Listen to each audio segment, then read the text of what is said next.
I got into filmmaking when I was living in Central America, and I was working for an educational organization, and I was meeting a lot of really interesting people and traveling throughout the region, and I was mostly doing still photography, but I increasingly felt like it wasn't the medium to help me communicate these incredible individuals I was meeting. So I decided to self-teach myself video.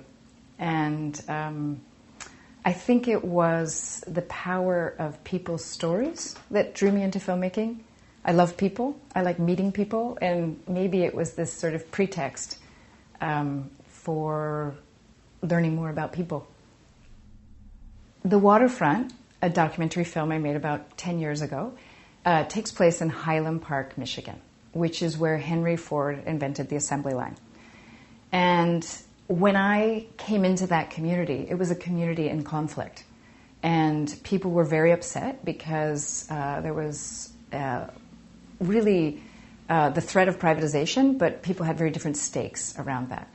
This is a community that was really well known for its radical black urban labor force. So there was a very radicalized citizen base who were really against the idea that they would lose control over the water that flows out of their taps. There were some consultants who'd been hired by the governor to come in and fix the problem. In a sense, it was the first instance of private government in the United States. So these private consultants replaced the mayor, replaced our democratic system. And then there were also the people who worked at the water department. And so what I was hoping to do as a filmmaker was to forge a conversation between those three players who had kind of stopped communicating. And it was really tough because I think one of my ethos or ethics is that, as a filmmaker, you don't make more trouble where there's trouble. And so it was quite a challenge to go into a community that was so rife with conflict and feel like I was helping or facilitating a conversation rather than exacerbating a conflict. So I would say, as a feminist filmmaker, which I am, it's really important for me to think about how an issue can have multiple prisms around it. So I was looking at class and gender and race and age and how all of these power dynamics can play out around one issue, which is water. And so when I made the film, I was really making it from this perspective of what I call environmental justice, which is not simply about the resources around us, but it's about the power relationships around the resources around us. And so from that perspective, looking at gender, finding strong protagonists, trying to understand, without being didactic, how all of these other forms of oppression were playing into this one struggle to maintain control over a vital resource, which is water. So one of the things in the Waterfront that was really important to me was to bring the protagonism of women to the forefront. And I think that's a long-standing desire in my filmmaking, is to sort of correct some of the imbalance of how many male protagonists have told history and told even local stories over time. So in this community, there were several really strong women who became the protagonists in the film, but they were really on very different sides of this issue. It's interesting that a film that was told 10 years ago just had a breath of wind thrown into the sails because this issue hasn't really gone away. In fact, we're seeing it open up and evolve in lots of different cities. En la casa, la cama y la calle, which is a mouthful, basically means at home, in bed, and in the streets. And this is a slogan, a feminist slogan throughout Central America. It started in Chile, migrated to Nicaragua, and it basically means if you're not addressing power imbalances at home, even in bed, you're not as well positioned to address power relations in the larger society. And so the film follows a women's rights organization as they use television to get into the public awareness, into the public sphere, into the streets, wider discussions about incest and domestic violence at home, as well as this increasing trend towards the trafficking of adolescents and young girls. In Nicaragua, it's a country that was ravaged by civil war and the Contra War for many years. And more recently, it's confronting some of the challenges of increased tourism, which has two sides to that equation. On the one side, it's terrific. It's bringing in revenue. It's an exciting moment for Nicaragua. But with the surge of tourism has also brought sex tourism. And so one of the many objectives of their work is to raise public awareness about that issue and to call for community participation in making sure that tourism doesn't have to be conflated with sex tourism. So some people say Nicaragua is the new Thailand in the sense of people are going down there, it's an inexpensive place to take a vacation, it's also an inexpensive place to pay for sex. And so this nonprofit is using communication strategically to address that critical issue. The reason I'm so passionate about this organization and the way that they're addressing these thorny issues in their society is that they're really committed to the fact that you have to bring together communication strategies with social movement strategies. That a television program in and of itself is not going to change the world. But that if you connect up social movement tactics and strategies with powerful stories in television and radio and new media, you can actually address some of the most complicated issues and reach people in unique ways. So I followed their process of making a television show and then disseminating it throughout the country and throughout the region over a period of 3 years. And one of their most important strategies was that the young people who are in the storylines become voice boxes, they become spokespeople, and they travel throughout the country instigating dialogue in classrooms, in the streets, through guerrilla performances. So they have this wealth of strategies for what I would call activating networks, activating social spaces. And I'm kind of interested in the series itself, but I'm more interested in how you use television or media to incite change in a community. So how do you activate a media object? How do you really use it to try to influence change? What makes filmmaking so fun for me is the act of collaboration. And it's very tricky as a foreign woman to go, for example, to Nicaragua and try to tell a story without all of my own biases and prejudices and positionality. And so I tend to collaborate a lot in different productions. I lived in Nicaragua, so it's also a pretext and an excuse to go back and see old friends.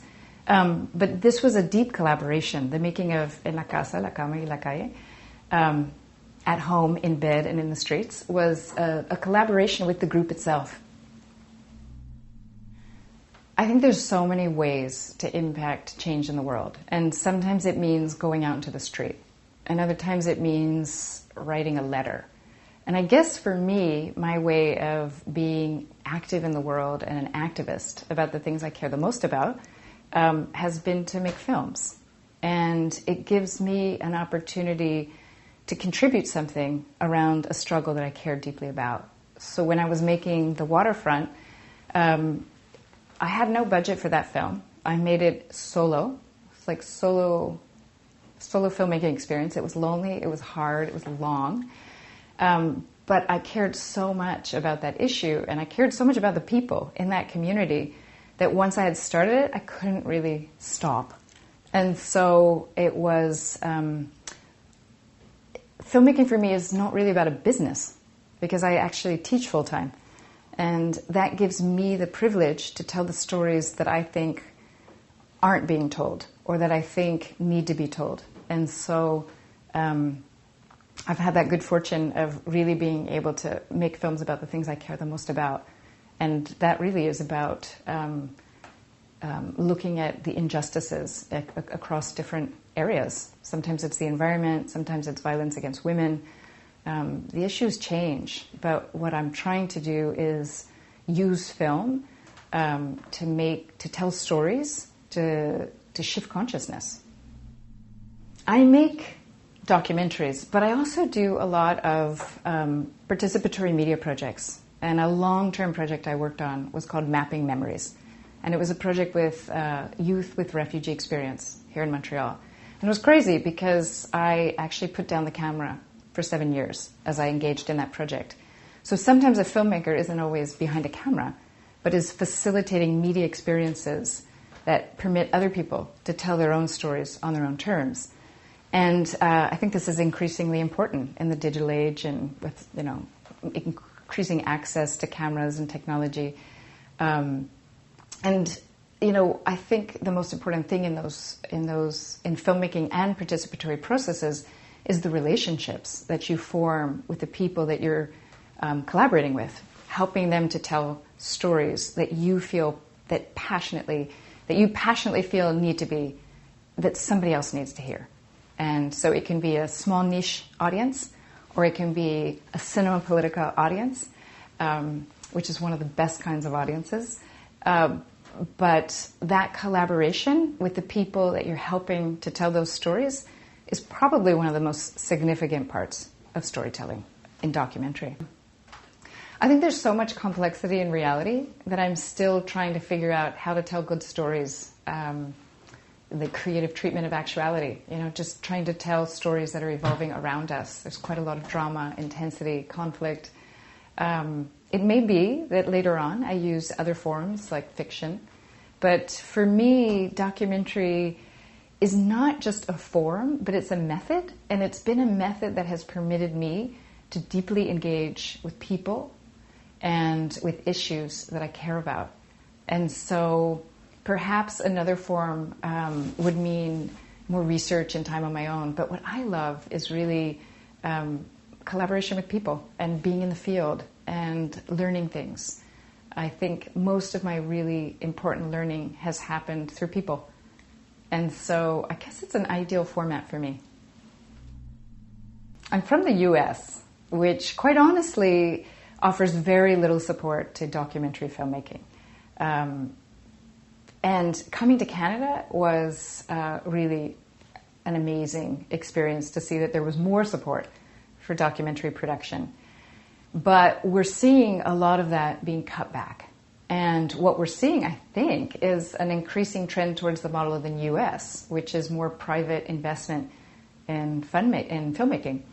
But along with the sort of trauma and tragedy of less institutional monies towards documentary practice, we're also seeing a lot of innovations around like crowdsourcing. And I think that's amazing. And I think it's, for me, who cares so much about participation, it's really strategic to have audience members invest in your project and care about something and make it this kind of collaborative effort. So I think filmmakers need the funds to make their work. It's increasingly challenging in an environment where people are streaming things for free on the internet. But at the same time, we are seeing some incredible innovations of filmmakers making work despite all the odds and using new platforms like crowdsourcing to say, yeah, I want to keep doing this even if there's no money. But funding is always essential. I'm a huge fan of Cinema Politica. As a professor at Concordia, it's one of the most important resources we have. As we see an increasing trend towards the internet and a lack of people coming together in public spaces, it never ceases to amaze me that Cinema Politica can get up to 600 people in a crowded audience and get them talking about social and political issues. There's nothing like a Monday night going to a screening and being a part of something bigger than yourself. So I love being an audience member at Cinema Politica, and I can say, and I know I'm not just speaking for myself, that many filmmakers have said this was the best screening. Because what you want as a filmmaker is an engaged audience. And that is what Cinema Politica facilitates. They bring in audiences, they foster discussion, and they make you feel that all those years and all those hours, those lonely hours of making films, matter.